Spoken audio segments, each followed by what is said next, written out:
I'm GCat, this is Geek Squared, welcome to my channel. First thing I want to be talking about in my video today, D&D 5th edition, helping out new characters. Now, a lot of us, if you ever played D&D, if you ever played 5th edition especially, there's a lot of shit you gotta get into. A lot of shit. When you play any version of video games, you really just don't have that many customization options as D&D can give you all at once. Because you're learning you're literally learning the combat systems, you're learning everything like this. It's a lot to run through in like a short amount of time. You're trying to get all these players, trying to get them all do this, do that. It can be hectic. I, however, have played the game for 4 years. I've DM'd for at least 3. I have ran so many players, so many people, and made characters like that with a few simple tips and tricks. Lesson 1. People do not know what they want to do. They don't know who they want to be. They really just don't. So you do a little bit of hand-holding, and just telling them all outright what the 12 classes are doesn't always work. What you gotta do is you gotta pick out these 5 simple options. Very simple, very easy. 5 options.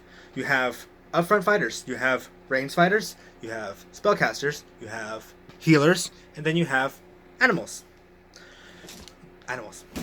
Alright. Now, of course they can mix and match these things. You have rogues, they can be ranged and they can be upfront, but they're definitely not healers, they're definitely not animals. Rangers. Animal, they are not animals, but they deal with animals, so I count them. Rangers are basically, if they want ranged, or animals. Up front, I'll be more like a druid. And of course, rangers and druid both use magic. Honestly, they pick animals, throw those 2 classes at them. Just say pick one and be done. If they choose up front by itself, they just say, oh, I want to be big and strong. Barbarian, fighter. Easy off the bat. Cleric, healer, spells. Very easy. I will admit. Differentiate healing, supportive, and spells. Do not just say that just because they're spells, clerics will be counted with spellcasters. No. I understand that clerics are diverse in the fact that they can be completely offensive, but for simplicity's sakes, if you're running a cleric and they're not healing, what's wrong with you? Next. Races, I think you're honestly just kind of screwed there, because if they don't really know what kind of race they want to play, it's typically from a lack of experience playing any sort of fantasy game or fantasy-based media like Lord of the Rings. If they do have experience with that, you can get that over with fairly easy. I recommend always just doing the baseline player's handbook for all this, and all my stuff right now is just honestly baseline player's handbook, because adding the other ones is hell. Baseline player's handbook. You got elf, you got dwarves, you got halflings. Just explain halflings as hobbits. It's not legally the same thing. Then you have tieflings. You can explain them. The races aren't the worst part about it. You can run through them. You can just literally show pictures. They'll be done with it.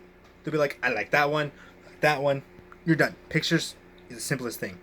Most players aren't going to care about the beginning, the different features they really have. They just really aren't. And if they do, then you can let them go on their own, give them the book, and you just move on. Now, another thing is roleplay, or getting them to like understand who the character is. One of the easiest things I have figured out is to tell them pick a person that they know, either in, like, example, Donald Trump, or someone from work of fiction like Robin Hood or Jack Sparrow. Now, I don't think Jack Sparrow and Donald Trump are similar in any way. I don't think they should be related. Donald Trump's the only thing that came to my mind. But they just need to pick something and have that as a baseline for the character, for how they should act. That's how you get their alignment, truly. That's what you need. A baseline for your character. A lot of this is hand-holding, yes. But new players, they need hand-holding. They need a little more hand-holding. Because I've had the experience. If you build a bad character, you're just not going to have any fun. You're just going to suck, and you're just going to hate yourself. You're going to hate the game. If you're just getting knocked out first, second round of the combat, you're just going to be sitting there. You're going to be on your phone. You're not going to be engaged with what's going on, and it's just going to ruin the game, ruin the session for you. It's good to do a little bit of hand-holding to help them build a proper character for that class. Now, min-maxing is, you can get into that if you want, but you can do fine with like a subpar 14 inside intelligence for a wizard to 15. You don't really have to min-max, but you just don't want to put your 8 into intelligence. You just need to make sure that they know these different things, and like, honestly, you can just, a lot of times I just like fill in their stats for them. Like I talk to them about it, I suggest things, but most of the time it's just literally me filling it in.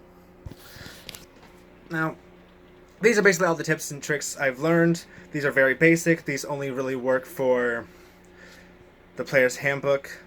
There are other class features that are, there's guys, there are other class features and other expansions. I do not get into the other ones very often unless a player actually brings it to me, just because my sanity's sakes, I don't have to explain all the different expansions, all the different things to a new player outright back. I do always encourage them to go out. I always tell them about these books. They can find them. Kudos. And I will let them use them. I personally do not want to introduce them off the bat. Assassin 0. That's it for today. I hope you enjoyed my real fast, real quick tutorials. And I know I'm holding the phone. That's because this is my first video. I want to see how this works out. If you like it, please let me know. Put a like on this. If you want to see more, go ahead and subscribe. That's really the way it's going to tell me. Because likes, alright. If I see subscribers, I know people are being engaged in my content. I'm GCat. This is Geek Squared. I'll see you next time.